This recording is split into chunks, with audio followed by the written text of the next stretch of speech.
ফাঁসি চাই, ফাঁসি চাই, ফাঁসি চাই, ফাঁসি চাই।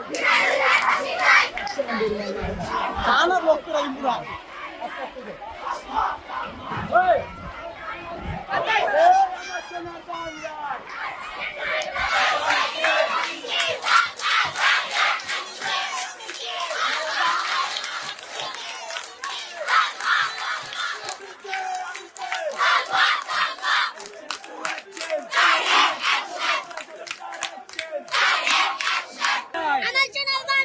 দর্শকের ঠাই নাই, দর্শকের ঠাই নাই, দর্শকের ঠাই নাই।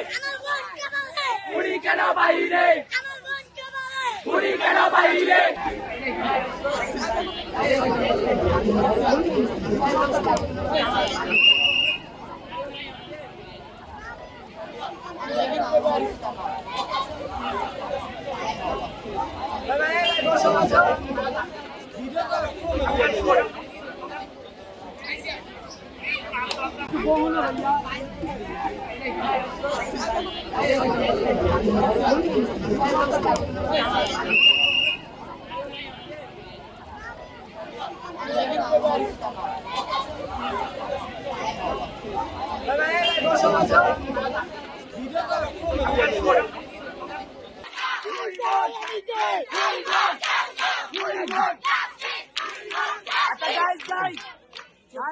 আমরা এখন একটু শান্ত হয়ে লাস্ট কথাবার্তা বলে আমরা আবার স্কুলের দিকে ব্যাক করবো, ঠিক আছে? সবাই 5টা মিনিট হোল্ড করি। মালয়েশিয়ার অন্যতম পর্যটন কেন্দ্র বুকিত বিনতাংয়ে এক বিশেষ অভিযান চালিয়েছে ইমিগ্রেশন বিভাগ। মঙ্গলবার সন্ধ্যায় একটি ভবনে অভিযান চালিয়ে বিভিন্ন অপরাধে বাংলাদেশি সহ 770 জন বিদেশি নাগরিককে আটক করা হয়েছে। ইমিগ্রেশন বিভাগের চালানো বিশেষ অভিযানে বেশ কয়েকটি অভিযোগে বাংলাদেশি সহ বিদেশি নাগরিকদের আটক করা হয়। দেশটির এনফোর্সমেন্ট ডিভিশনের পরিচালক বাসরি ওথমান জানান, এই বিশেষ অভিযানটি জনসাধারণের অভিযোগের ভিত্তিতে এবং গোয়েন্দা তথ্যের উপর ভিত্তি করে পরিচালনা করা হয়। এতে পুত্রজায়ার ইমিগ্রেশন বিভাগের 106 জন কর্মকর্তা অংশ নেন। এক ব্যক্তি যিনি প্রাথমিকভাবে নিজেকে শুধুমাত্র পর্যটক হিসেবে দাবি করেছিলেন, তিনি তল্লাশির সময় কর্মকর্তাদের বাধা দেন এবং দুর্ব্যবহার করেন। পরে দেখা যায় তার কাছে কোনো বৈধ কাগজপত্র ছিল না। অভিযানের সময় কয়েকজন অভিবাসী আশেপাশের দোকানে লুকিয়ে পড়ার চেষ্টা করেন, কেউ কেউ টেবিলের নিচেও লুকান। সবচেয়ে আশ্চর্যজনক ঘটনাটি ঘটে যখন কয়েকজন অভিবাসী গ্রেফতার এড়াতে পাশের ভবনের ছাদে উঠে যান। কেউ কেউ রেস্টুরেন্ট বা দোকানে খাওয়ার বা ঘুরতে আসার অজুহাত দেন। এই অভিযানে মোট 2445 জনকে তল্লাশি করা হয়, যার মধ্যে 1600 জন বিদেশি এবং 845 জন স্থানীয় নাগরিক রয়েছেন। এর মধ্যে বিভিন্ন অপরাধে 770 জন অবৈধ অভিবাসীকেও আটক করা হয়। আটককৃতদের সবার বয়স 21 থেকে 65 বছরের মধ্যে। আটককৃতদের মধ্যে 17 জন ইন্দোনেশীয় পুরুষ ও 2 জন নারী, 377 জন বাংলাদেশি পুরুষ, 58 জন ভারতীয় পুরুষ, 235 জন মিয়ানমারের পুরুষ, 72 জন নেপালি পুরুষ এবং অন্যান্য দেশের 9 জন নাগরিক রয়েছেন। তাদের বিরুদ্ধে বৈধ কাগজপত্র না থাকা, ভিসার মেয়াদ উত্তীর্ণ হওয়া, নকল পরিচয়পত্র ব্যবহার করা এবং অন্যান্য ইমিগ্রেশন আইন লঙ্ঘনের অভিযোগ আনা হয়েছে। বাসরি ওথমান জানান, প্রাথমিক তদন্তে দেখা গেছে আটককৃতদের বেশিরভাগই নির্মাণ প্রকল্পে কাজ করেন এবং তাদের নিয়োগকর্তারা তাদের থাকার জন্য বাসা ভাড়া করে দিয়েছেন। আটককৃতদের প্রাথমিক যাচাই বাছাইয়ের জন্য পুত্রজায়া ইমিগ্রেশনে নিয়ে যাওয়া হয়েছে এবং লেংগ্যাং ডিটেনশন ডিপোতে রাখা হবে বলেও জানা গেছে। অনুমোদন যেমন ওজন বেশি গাড়ি ঢাকা শহরে চলতে পারে না, যে সকাল 8টার পর থেকে রাত 9টা-10টা পর্যন্ত এই গাড়িগুলো ঢাকার এর মধ্যে ঢুকলে এদেরকে মামলা করা হয়।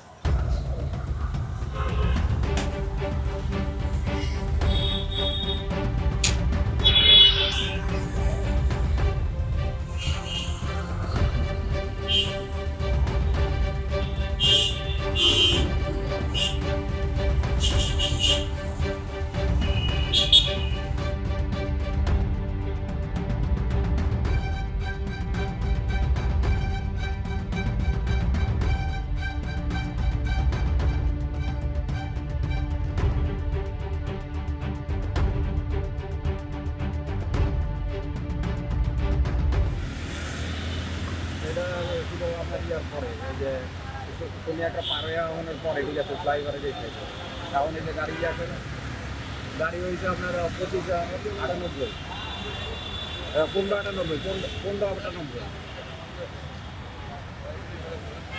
হ্যাঁ কি বলবো স্যার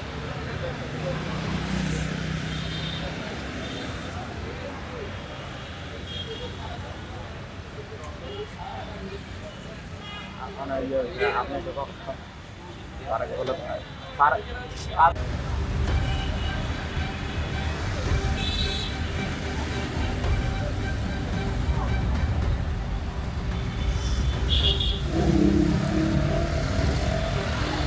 আমি জানতাম কিন্তু আমার গাড়ি নষ্ট ছিল এই কারণে ঠিক আছে এই টাইমে ঢুকতে হয়েছে আমার এই জায়গায়। আপনি জানতেন জেনে শুনে আসছেন না না গাড়ির সমস্যাটা ছিল রাত্রেই ছিল গাড়ি এখন এই যে ঠিক করছি ঠিক করে এখন নিয়ে যাচ্ছি আমার তো আমি কোম্পানির কাজ করি আমার কিছু করার নেই আমি কোম্পানির কাজ করি কোম্পানি যেভাবে বলবে সেইভাবে চলালাম কারণ অনেক বড় বড় প্রতিষ্ঠান আছে তাদের কাগজপত্র ঠিক মতো করে না মানে ব্যানারের উপরে গাড়ি চালায় দেয় এখন এই যে তারা চেক করতেছে আমাদের কোম্পানিরা মামলা দিয়েছে কোম্পানি সতর্ক হইবে এখন ভবিষ্যতে। আপনার কোম্পানির নাম কি? আমার কোম্পানির নাম হয়েছে সুন্দরবন কুরিয়ান সার্ভিস। এত বড় একটা প্রতিষ্ঠানের আপনার গাড়ি কাগজপত্র ঠিক নাই? গাড়ির এই গাড়িটা আপনার নষ্ট ছিল তো এটা যে ড্রাইভারে ওই ড্রাইভার নাই আমি গেছি গাড়িটা আনতে ওই কাগজ কোন জায়গায় রাখছে আমি নিজেও জানি না কাগজ যে দুইটা পাইছি ওই দুইটাতে শো করছি এখন আর বাকি যে দুইটা আছে স্যারের দিকে করছি যে ড্রাইভার আছে ওই ড্রাইভার আসলে বলা যাবে কাগজ কোন জায়গায় রাখছে আমাদের তো আমরা এক গাড়ি তো সবসময় একজনে চালায় না একদিন একজনে চালায় যারা পারমিট ড্রাইভার তারা এটা রাত্রে ডিস্ট্রিক্টে যাবে তারপরে সকালবেলা আবার ডিস্ট্রিক্টের থেকে চলে আসবো আমরা লোকালে ঢাকার ভিতরে ডিউটি করি। অনুমোদন যেমন ওজন বেশি গাড়ি ঢাকা শহরে চলতে পারে না যে সকাল 8টার পর থেকে রাত 9টা 10টা পর্যন্ত এই গাড়িগুলো ঢাকার এর মধ্যে ঢুকলে এদেরকে মামলা করা হয় আর যেগুলোর কাগজ ঠিক থাকে না যেগুলো আনসেফ ড্রাইভিং মানে নিরাপত্তাহীন অবস্থায় গাড়ি চালায় এদের বিরুদ্ধে মামলা করা হয় আর আমাদের এই চেকপোস্টে র্যাবের চেকপোস্টে আমরা এখন 4টা মামলা করতে পারছি 4টা অ্যাডভার্টাইজমেন্টের যে অনুমোদন নাই এগুলার মামলা হয়েছে নিরাপত্তাহীন অবস্থায় গাড়ি চালানোর মামলা হয়েছে এবং ওভারওয়েট ওজন বেশির জন্য মামলা হয়েছে আইনে যেভাবে আছে সেভাবে এটা কালেকশন করা হচ্ছে আইনি প্রক্রিয়ার মাধ্যমে এটা যাচ্ছে এই বিষয়ে আমাদের কোনো মতামত নেই। ডাকসু নির্বাচন অনুষ্ঠান হওয়ার ক্ষেত্রে আর কোনো আইনি বাধা থাকবে না ডাকসু নির্বাচন অনুষ্ঠান করার ক্ষেত্রে সুপ্রিম কোর্টের আদেশ অনুযায়ী আর কোনো আইনি বাধা আমাদের সামনে নাই আগামী 9 সেপ্টেম্বর ডাকসু নির্বাচন ফ্রি ফেয়ার এবং ইম্পার্শিয়াল ওয়েতে ঢাকা বিশ্ববিদ্যালয় কর্তৃপক্ষ ডাকসু নির্বাচন অনুষ্ঠিত করবে ইনশাআল্লাহ। 1924-25 সাল থেকে 71 সাল পর্যন্ত ডাকসু নির্বাচন হয়েছে 37 বার বাংলাদেশ প্রতিষ্ঠা হওয়ার পর থেকে ডাকসু নির্বাচন হয়েছে 7 বার এটি 8ম বারের মতো আমরা ঢাকা বিশ্ববিদ্যালয়ে ডাকসু নির্বাচনের আয়োজন করেছি এখানে কেন্দ্রীয় সংসদে 471 জন প্রার্থী অংশগ্রহণ করেছেন সকলেই তার নিজস্ব প্যানেল দিয়ে অত্যন্ত আগ্রহ উদ্দীপনার সহিত নির্বাচনী প্রচার প্রপাগান্ডা চালাচ্ছে ঢাকা বিশ্ববিদ্যালয়ের ক্ষেত্রে এই নির্বাচনের পরিবেশ তৈরি করতে এবং শেষ পর্যন্ত নির্বাচন অনুষ্ঠান করে ছাত্রদের ভোট অনুযায়ী যে যাকে ইচ্ছা তাকে প্রার্থী নির্ধারণ করে ভোট দেবে এই ব্যাপারে ঢাকা বিশ্ববিদ্যালয় বদ্ধপরিকর ঢাকা বিশ্ববিদ্যালয়ের সামনে যখন যেভাবে তার যুক্তি উপস্থাপন করেছে আমরা ট্রাইব্যুনাল গঠন করেছি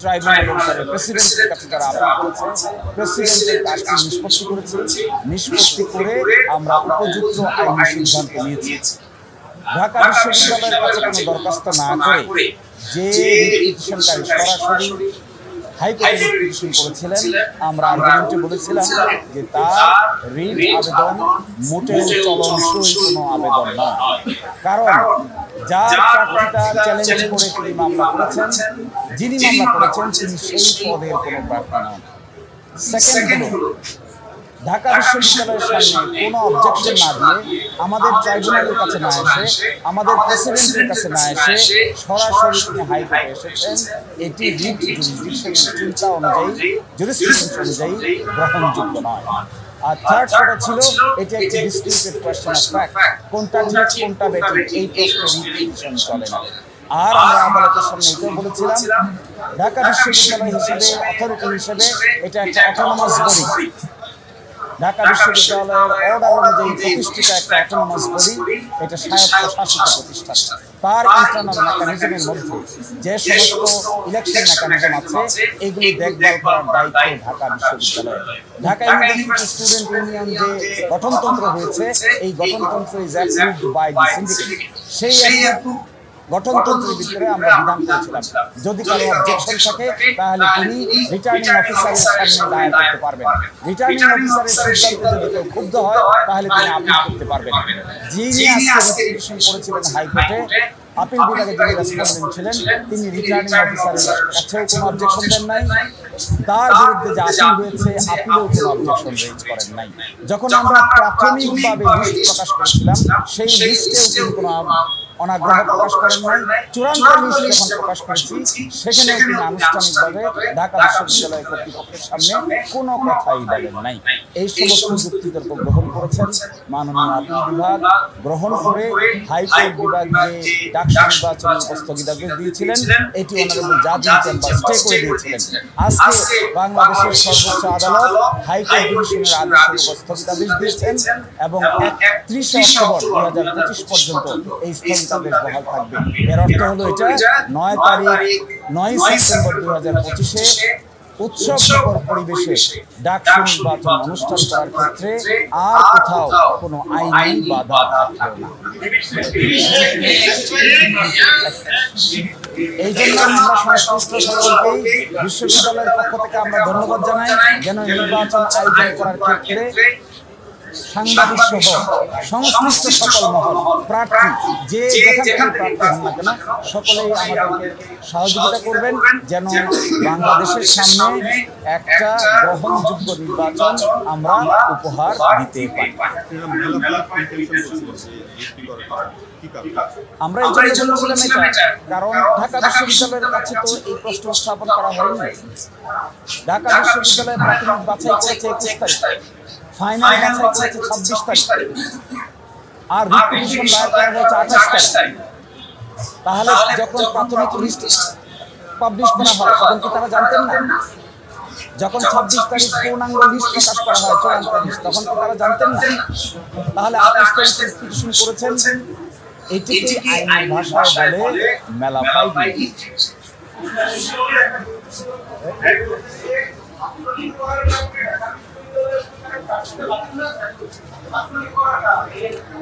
এটি একটি ভুল তথ্য দেওয়া হয়েছে, অনলি বিকজ এই কারণে কাউকে আমরা প্রার্থিতা বাতিল করি নাই। আমাদের কাছে যে সমস্ত তথ্য প্রমাণ এসেছিল কমপ্লেইন, এই কমপ্লেইনটার জন্য আমরা ইনকোয়ারি করি।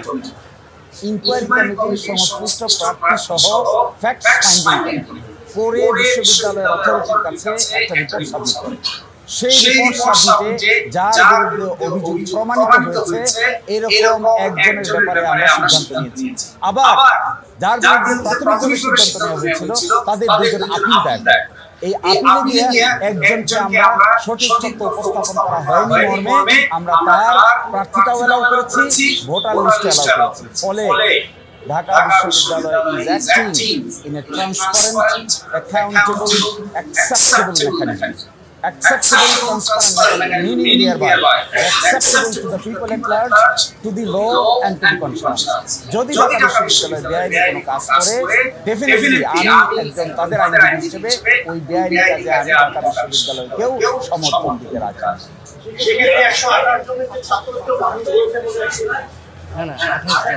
এটা ডিফারেন্ট ইস্যু, এটা ইস্যু না। এটি হলো একটা শাহবাগে একটা অন্য ধরনের মামলা হয়েছে, ওই মামলার আসামি সংক্রান্ত ব্যাপার। ওই দুটো মামলা হয়েছে শাহবাগে। আপনারা চাইলে আমার কাছ থেকে মামলার কপি নিতে পারবেন, ওই পত্রিকার রিপোর্ট ওই মামলার সঙ্গে মিলিয়ে দেখতে পারবেন। এইটার সঙ্গে ডাকসু নির্বাচনের কোনো সম্পৃক্ততা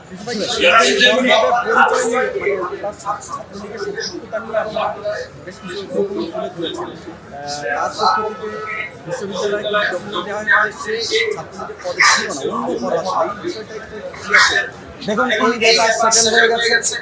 হাইকোর্ট ডিভিশনের আদেশ স্টে ইন দ্য অনারেবল জাজিং chamber, stay order is continued by the honourable supreme court full bench. সুতরাং এই বিতর্ক আর কোনো বিতর্ক থাকবে না।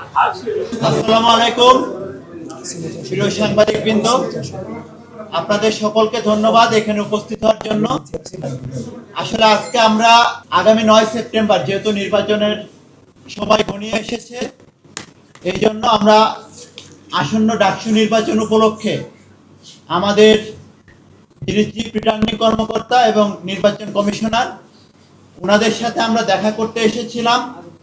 ঢাকা বিশ্ববিদ্যালয়ের আসন্ন ডাকসু নির্বাচন যেন সুষ্ঠু, নিরপেক্ষ এবং অংশগ্রহণমূলক, একই সাথে উৎসবমুখর পরিবেশে হয় সেই বিষয়গুলো নিয়ে এবং বিশ্ববিদ্যালয়ের সার্বিক বিষয় নিয়ে এবং আগামী 9 তারিখ যেন এই 9 তারিখে যে নির্বাচনটা হবে সেটি যেন অবশ্যই ঢাকা বিশ্ববিদ্যালয়ের সকল শিক্ষার্থীবৃন্দ এই নির্বাচনে অত্যন্ত আনন্দের সাথে যে বহুল প্রতীক্ষিত আমাদের ডাকসু নির্বাচন, সেই নির্বাচনে ভোট দিতে আসে, সেই পরিবেশটা যেন সুষ্ঠু থাকে, এই লক্ষ্যে সার্বিক বিষয় নিয়ে আমরা আজকে আমাদের বাংলাদেশ জাতীয়তাবাদী ছাত্রদল সমর্থিত আমাদের ভিপি পদপ্রার্থী আবিদুল ইসলাম খান, আমাদের জিএস পদপ্রার্থী শেখ তানভীর বারী হামিম এবং আমাদের এজিএস প্রার্থী তানভীর আলাদি মায়ের সহ আমাদের বাংলাদেশ জাতীয়তাবাদী ছাত্রদল সমর্থিত প্যানেলের যারা প্রার্থী তাদেরকে নিয়ে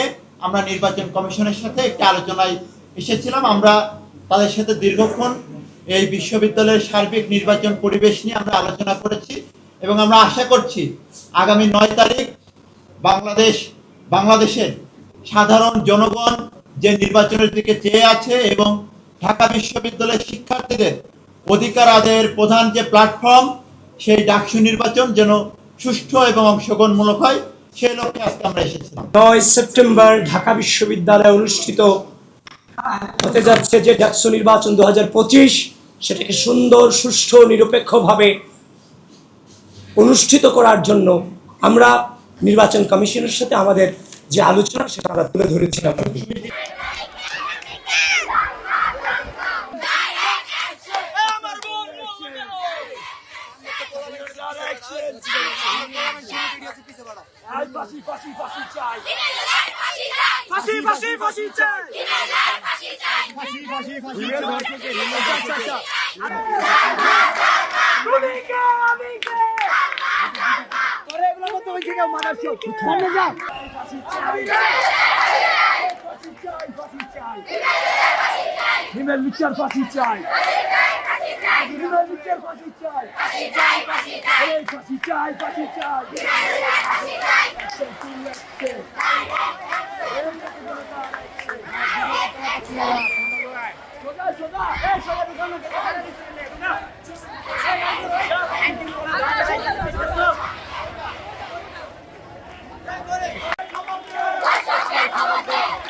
কার্জনের যে বিল্ডিংটাতে পরীক্ষা হয়, অনেকে ঢাকা বিশ্ববিদ্যালয়ের শিক্ষার্থী আপনারা সেটা হয়তো জানতে পারেন, যে বিল্ডিংটাতে পরীক্ষা একটা দোতলা বিল্ডিং, সেই বিল্ডিংয়ে 3টা হলকে দেওয়া হয়েছে। সায়েন্সের ডক্টর মোহাম্মদ শহীদুল্লাহ হল, ফজল হক মুসলিম হল এবং ওমর একুশে হল, এই 3টা হলের ওই বিল্ডিংয়ের মাত্র 2টা গেট। ওইখানে একটা পরীক্ষার হল, তার 2টা গেটে প্রবেশ করা যায়। তো সেই বিল্ডিংয়ে 3টা হলকে দেওয়া হয়েছে। তো সেই 3টা হল কোনোভাবে এটা ফিজিবল না সেখানে ঠিকঠাকভাবে ভোট দেওয়া। সেখানে যেটা হবে, দীর্ঘ লাইন হবে, শিক্ষার্থীরা অসহ্য হবে, অনেকে সেখান থেকে ভোট না দিয়ে চলে যাবেন, অনেকে রুম থেকে যখন এই তথ্যটা শুনবেন দুপুরবেলা ভোট দিতে যাবেন, সে পর আর দিতে যাবে না। তো এই ধরনের আশঙ্কা কিন্তু সেখানে আছে। কিন্তু কার্জন এলাকায় অনেকগুলা বিল্ডিং, অনেকগুলা ডিপার্টমেন্ট কিন্তু খালি, সেদিন কিন্তু ক্লাস পরীক্ষা নাই। চাইলে এই আশেপাশের বিল্ডিংয়ে ভোট গ্রহণ করা যেত, কিন্তু বিশ্ববিদ্যালয় প্রশাসন বা নির্বাচন কমিশনের কি এমন সমস্যা আমরা জানি না। আমরা ইতিমধ্যে তাদেরকে প্রস্তাব দিয়েছি, তারা শুনেন নাই। তারা বলেন যে তারা যে লজিকটা দিয়েছেন এটা আসলে আমি আপনাদের সামনে উপস্থাপন করতে চাই। সেটা হচ্ছে যে ভোট গণনার মেশিন সেটা স্বল্প, সেজন্য তারা কেন্দ্র কম করতেছে। আরে ভাই, আপনি যদি কার্জনের মেল বিল্ডিং এ ভোট নিতে পারেন তাহলে ভোটার ডিপার্টমেন্টে নেন, একই তো। এখান থেকে এখানে 10 মিটার পার্থক্য, কিন্তু না, তারা ওই বিল্ডিং এ নিবে এবং ওইখানে 3টা হলকে দিবে। তারা তাদের সিদ্ধান্ত চেঞ্জ করে নাই। এই সিদ্ধান্তের পরে আমরা যে সন্দেহ করছিলাম, সেই সন্দেহকে আমরা এখন মনে করছি সন্দেহটাই সত্য, কারণ তারা এই নির্বাচনে চায় না যে শিক্ষার্থীরা ভোট দিক। এবং আমরা এই নির্বাচন কমিশনের এই সকল সিদ্ধান্তের আজকে সমালোচনা করছি, নিন্দা জানাচ্ছি, আমরা বিকল্প প্রস্তাবনা দিচ্ছি। বন্ধুগণ, আপনারা জানেন বঙ্গমাতা কুইত মেট্রি হল সেই নিউ মার্কেটের পরে অবস্থিত। সেই বঙ্গমাতা কুইত মেট্রি হলের কেন্দ্র দেওয়া হয়েছে শিক্ষক ক্লাবে, ঢাকা বিশ্ববিদ্যালয় ক্লাবে। আমরা বলেছিলাম সেখানে সোশ্যাল ওয়েলফেয়ার আছে, সেখানে দেওয়ার জন্য। তারা বলেন যে সেখানেও দেওয়া যাবে না। কেন দেওয়া যাবে না তার কোনো সদুত্তর তারা দিতে পারেন নাই। আপনারা দেখবেন হলপাড়ার 4টি হল, হলপাড়ার হলগুলোর জন্য ভোট কেন্দ্র সহজ হবে কোথায়? যদি FBS, কলাভবন এইসব এলাকায় দেওয়া হয়, কিন্তু দেওয়া হয়েছে উদয়ন স্কুলে। উদয়ন স্কুল কোথায়? সেই পলাশির নদীর কাছে। তার মানে কি? তার মানে হলপাড়ার শিক্ষার্থীরা যদি এত দূরত্বে গিয়ে ভোট না দেয়, সেখানে যে SM হল এবং জগন্নাথ হল আছে তাদেরকে দিতে পারতো কিন্তু উদয়ন স্কুলে, সেটা না দিয়ে তাদেরকে দিয়েছেন আবার সেন্ট্রাল ফিল্ডে। মানে এই বিশ্ববিদ্যালয় প্রশাসন নির্বাচন কমিশন চায় না শিক্ষার্থীরা সুন্দরভাবে ভোট দিতে চাক। এটা খুবই স্পষ্ট, কারণ আমরা যখন প্রথমবার দাবি জানিয়েছিলাম তারা বলেছিলেন যে আমরা বিবেচনা করছি, আমরা করব, এবং আমরা এটা ইচ্ছাকৃতভাবে করি নাই। আমরা সহজ সরল মনে তাদেরকে বিশ্বাস করেছিলাম, কিন্তু তারা সেই বিশ্বাসে ভঙ্গ করেছেন। তারা স্পষ্ট করেছেন তারা ইচ্ছাকৃতভাবে আসলে চায় না, তারা ইচ্ছাকৃতভাবে এটা করছে, তারা চায় না শিক্ষার্থীরা ঠিকঠাকভাবে ভোট দেয়। বন্ধুগণ, আমরা দেখবেন এখানে IML আছে, IML এ চাইলে শামসুন্নাহর হলকে দেওয়া যেত, কিন্তু শামসুন্নাহর হলকে দিয়েছে আবার ইউল্যাবে। মানে এগুলা কোনো, আমি জানি না কোনো অর্থ বহন করে কিনা, কেন তারা এমন করছেন। আমরা বিকল্প প্রস্তাব দিচ্ছি। আমরা মনে করছি কার্জন এলাকায় শহীদুল্লাহ হল এবং ওমর একুশ হল এগুলোকে চাইলে যে নতুন যে 22 তলা বিল্ডিং হয়েছে সেখানে দিতে পারে। এখানে ফজল হক মুসলিম হলকে ইতিমধ্যে যে কার্জন মেন বিল্ডিংটাতে কেন দেওয়া হয়েছে সেখানে সেটা রাখা যেতে পারে, তাহলে ডিসেন্ট্রালাইজড হয়ে যায়। এছাড়াও সুফিয়া কামাল হলকে ভূতত্ত্ব বিভাগে শিফট করা হয়েছে, সেই সিদ্ধান্তকে আমরা সাধুবাদ জানাই। FBS এ চাইলে 71 হল এবং মুজিব হলকে দিতে পারে। কলাভবন এলাকায় মুক্তিযোদ্ধা জিয়াউর রহমান হলকে দিতে পারে এবং জসিম হলকে দিতে পারে। সিনেট ভবন এলাকায় ইতিমধ্যে সূর্য সেন এবং মহসিন হল আছে, এটা অনেকটা ফিজিবল। ঢাকা বিশ্ববিদ্যালয় ক্লাবে সার্জেন্ট জহুরুল হক হল দিতে পারে এবং এফ রহমান হল দিতে পারে। উদয়ন স্কুলের ওইখানে সবচেয়ে ফিজিবল হচ্ছে SM হল এবং যদি জগন্নাথ হলকে দেওয়া হয়, তা আমরা সেই দাবি জানাচ্ছি।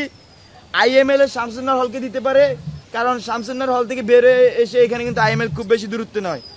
আর আগের যে দাবি সোশ্যাল ওয়েলফেয়ার এলাকায় মৈত্রী এবং বঙ্গমাতা হলকে দিতে পারে। সেই ক্ষেত্রে আমাদের সব মিলে ভোটার এলাকা বা জুন হয় মাত্র 9টা, এখন 8টা আছে। জাস্ট একটু রিঅ্যারেঞ্জ করতে হবে, একটা বাড়বে আর একটু রিঅ্যারেঞ্জ করতে হবে। আমরা আশাবাদী বিশ্ববিদ্যালয়ের প্রশাসন যে কালো এবং আমি মনে করি যে নীল নকশা এঁকেছে, বা এই নির্বাচন কমিশন নীল নকশা এঁকেছে যাতে শিক্ষার্থীরা ভোট দিতে না আসে, সেই নীল নকশা তারা আর বাস্তবায়ন করবে না, বরং তারা একটা শিক্ষার্থী বান্ধব কেন্দ্র স্থাপন করবে যেখানে শিক্ষার্থীরা স্বতঃস্ফূর্ত। ঢাকা বিশ্ববিদ্যালয়ের যে একাডেমিক কার্যক্রম, আমরা বারবার করে দাবি জানিয়েছিলাম একাডেমিক কার্যক্রম যেন বহাল থাকে, একাডেমিক কার্যক্রম যেন চলে। আমাদের প্রাথমিকভাবে আমরা বলেছিলাম পরীক্ষার যে কার্যক্রমগুলো আছে সেগুলো যদি বিবেচনা করা যায় তাহলে যারা প্রার্থী আছে তাদের জন্য সুবিধাজনক হয়। কিন্তু দুঃখজনক হলেও সত্যি যে আমাদের বিশ্ববিদ্যালয় প্রশাসন, নির্বাচন কমিশন নির্বাচনের কয়েকদিন আগে থেকে নির্বাচনের পরদিনও বন্ধ রেখেছেন। তারা 9 তারিখে নির্বাচন, 10 তারিখে তারা বিশ্ববিদ্যালয় বন্ধ রেখেছেন। পুরো একটা সপ্তাহে শুধুমাত্র একদিন ক্লাস, যার কারণে আমরা দেখতে পেয়েছি প্রথম বর্ষের শিক্ষার্থী যারা আছেন, এই জিনিসটা আসলে আমাদের মনে আশঙ্কা জাগায় যে ভোট পুরোপুরি কাস্ট হবে কিনা এবং হলেও সেটা কতটা ইফেক্টিভ হবে। আপনারা জানেন ঢাকা বিশ্ববিদ্যালয়ের প্রায় অর্ধেকের মতো শিক্ষার্থী অনাবাসিক, এবং এই অনাবাসিক শিক্ষার্থীদের যাতায়াতের জন্য বিশ্ববিদ্যালয় প্রশাসন সুস্পষ্ট কোন ধরনের নির্দেশনা দেবেন এখনো সেটা আমরা হাতে পাইনি, সেটা জানতে পারিনি। সেই সাথে সাথে দীর্ঘ বন্ধের কারণে তারা ভোটের দিন আসবেন কিনা সেটা নিয়েও সন্দেহ সৃষ্টি হয়েছে। আমরা চাই বিশ্ববিদ্যালয় প্রশাসন যেন 8 তারিখ দুপুর পর্যন্ত তারা বিশ্ববিদ্যালয়ের স্বাভাবিক একাডেমিক কার্যক্রম বজায় রাখেন। নির্বাচনের পরের দিন কেন বন্ধ থাকবে এই প্রশ্নটা আমাদের মনে বারবার আমাদেরকে কোনো একটা দিকে সন্দেহর সৃষ্টি করে দেয়। আমরা বলতে চাই নির্বাচনের পরের দিন ঢাকা বিশ্ববিদ্যালয় ক্যাম্পাসে উৎসবমুখর পরিবেশ থাকুক। যারা নির্বাচিত হয়েছে তারাও শিক্ষার্থীদের সাথে সরাসরি মোলাকাতের সুযোগ পাক। এই সুযোগটা করে দেওয়া বা নির্বাচনের উৎসবমুখর পরিবেশকে ধরে রাখার জন্য নির্বাচনের পরের দিন অর্থাৎ 10 তারিখ একাডেমিক কার্যক্রম চালু রাখাটা খুবই জরুরি।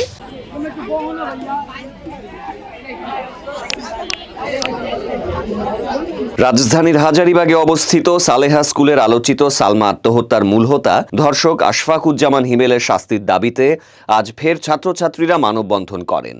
এ সময় তারা কামরাঙ্গীরচর থানা ঘেরাও কর্মসূচি ও বিক্ষোভ মিছিল করেন।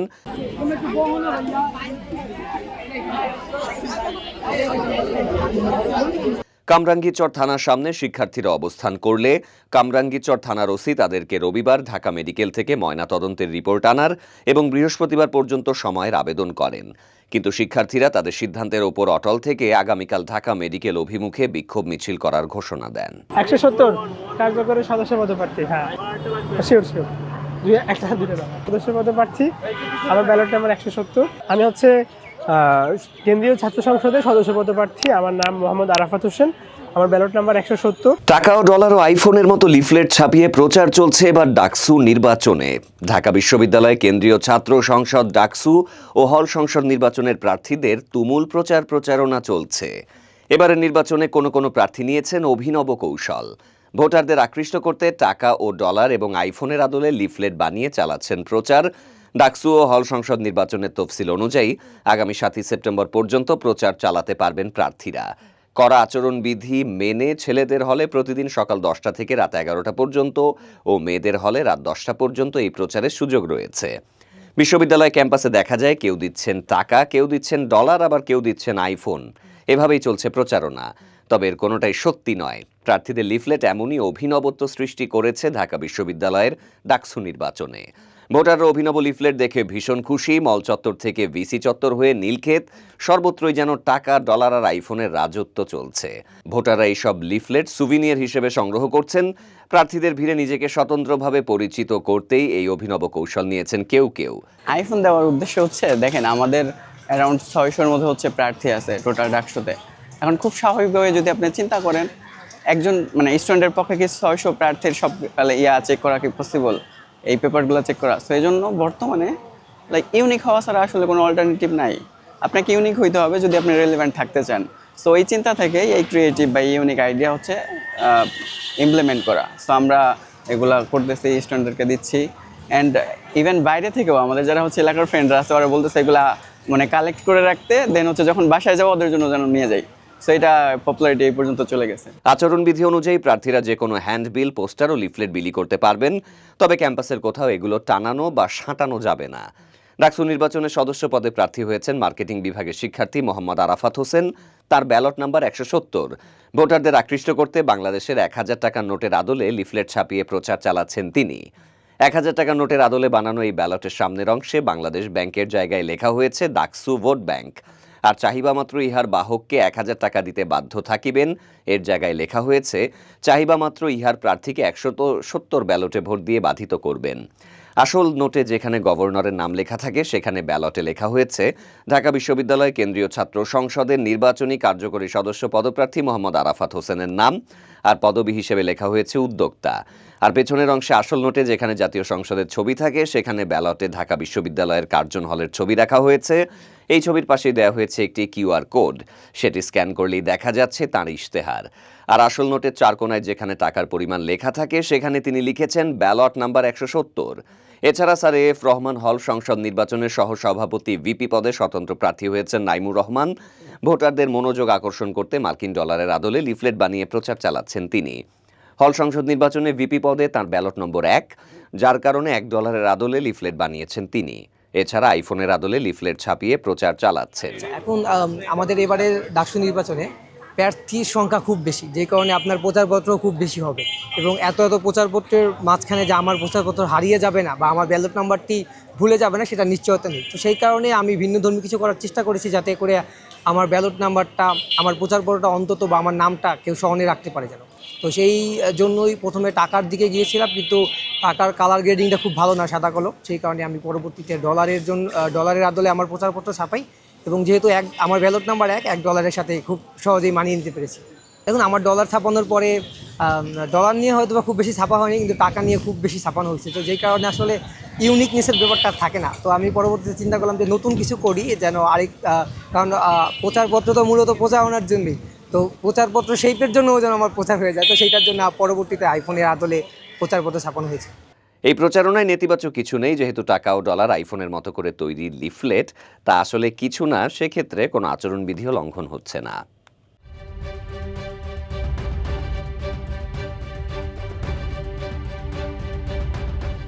বিএনপির আন্তর্জাতিক বিষয়ক সহ সম্পাদক রুমিন ফারহানা বলেছেন, কাগজে কলমে কোনো রাজনৈতিক দলকে নিষিদ্ধ করা যায় না, বরং এই ধরনের নিষেধাজ্ঞা তাদের আবারও শক্তিশালী করে তোলে। তিনি আরও উল্লেখ করেছেন, ডক্টর ইউনূস সরকারের ব্যর্থতার কারণে আসন্ন নির্বাচনে আওয়ামী লীগ অনেকটাই মাঠে থাকার সুযোগ পাবে। গতকাল একটি টক শোতে অংশগ্রহণকালে রুমিন ফারহানা বলেন, আপনি যদি ইতিহাসের দিকে তাকান দেখবেন কাগজ আর কলম দিয়ে কোনো রাজনৈতিক দলকে নিষিদ্ধ করা সম্ভব নয়। সাময়িকভাবে আপনি হয়তো শান্তি পেতে পারেন বা আত্মতুষ্টি লাভ করতে পারেন যে দলটিকে নিষিদ্ধ করেছেন, কিন্তু এই দল পরবর্তীতে 1000 গুণ শক্তিশালী হয়ে ফিরে আসবেন না, এর কোনো গ্যারান্টি নেই। তিনি উদাহরণ হিসেবে পাকিস্তানের প্রেক্ষাপট উল্লেখ করে বলেন, ইমরান খানের পার্টি মার্কা নিয়েছিল, কিন্তু তারা স্বতন্ত্র নির্বাচন করে জিতেছে। মানুষের মন থেকে কোনো দলকে মোছার জন্য কাগজ কলমের প্রয়োজন নেই। ধরুন, আজ যদি আওয়ামী লীগকে নিষিদ্ধ না করে মানুষের আদালতে ছেড়ে দিতেন এবং নির্বাচনে অংশ নেওয়ার সুযোগ দিতেন, তাহলে কতটাতে আওয়ামী লীগ সাহস করে প্রার্থী দিত।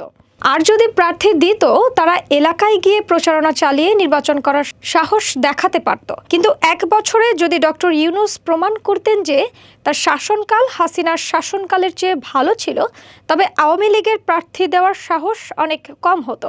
রুমিন ফারহানা আরও বলেন, বর্তমানে দেশের পরিস্থিতি নাজুক হওয়ায় আওয়ামী লীগ হয়তো প্রার্থী দিতে পারে, যদিও শাসন ও রাজনৈতিক পরিবেশ তার জন্য চ্যালেঞ্জিং।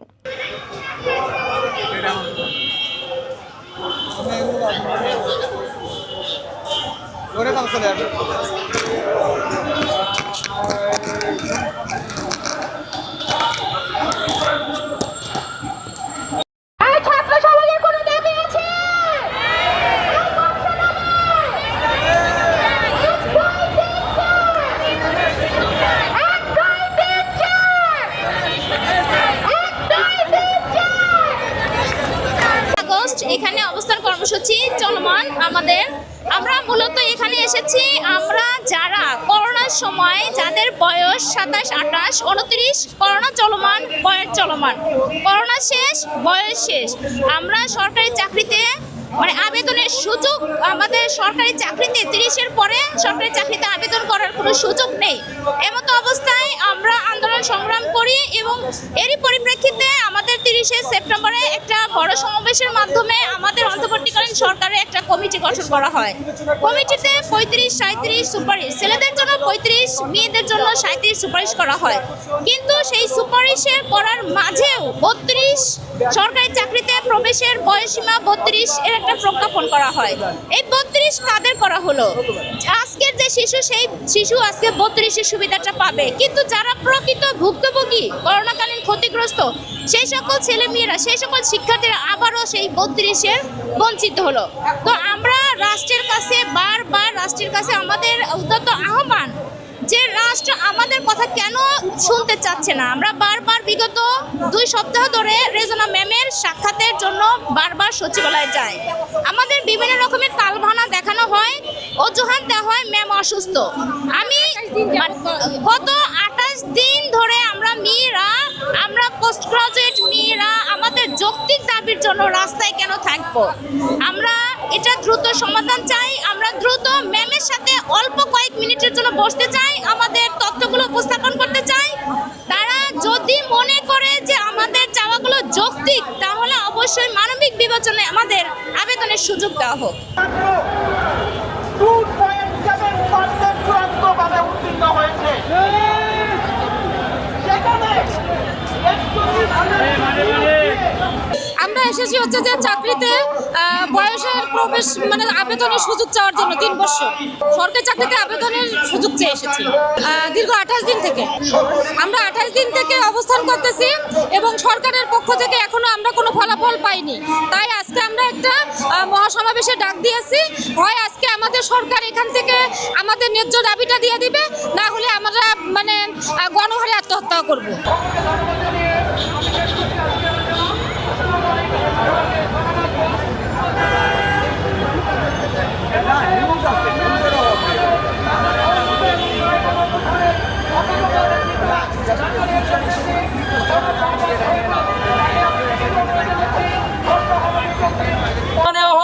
আমরা আরো বৃহৎ কর্মসূচি দিতে বাধ্য থাকবো। আমরা চাই আমাদের মেধা ও যোগ্যতা প্রমাণ করে যেহেতু এসেছি, আমরা 18 লক্ষ থেকে